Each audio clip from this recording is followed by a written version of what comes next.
Haba yadei baka jingkran joka kong amparin sekilar pathai khubor kabalami eka sau tarik uluber kabala ong baki MLA jongka kongres ki basha Suspen menta ki lalong ki MLA balai lun.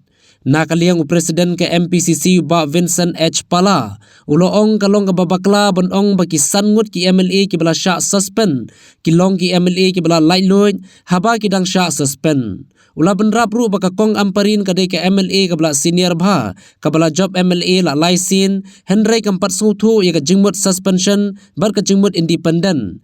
Ulo ong ru haba ka parti ka suspend kadai ka rukom trekam wala dadai kinong tre sarkar ne kanu ka kunhun ka don ya kane ka benta bar ka jing suspend kamut ba ka parti ka be yaki Henry banyakren banyaslok ban aipor yaki banyakren sutu banla banya penbeng. Habakali halor ka jingya ka kes Shah High Court ulo ong bakadei ka kong amparin ka bala ong haka meeting haka por bakadang dei kum ka secretary baka leader jong ka CLP bakam mentoy banya syakmat halor ka ne ka kes Shah High Court namar kan sa shubam kay ka por kumta la pensange no.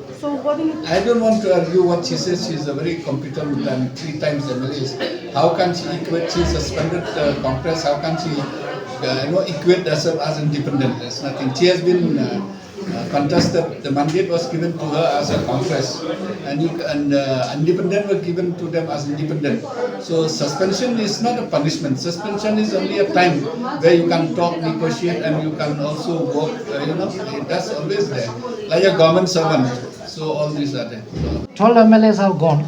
You had a soft approach because you are not, 12 MLAs they left the party, but these they did not leave the party. but even then you are not pursuing the case in the High Court.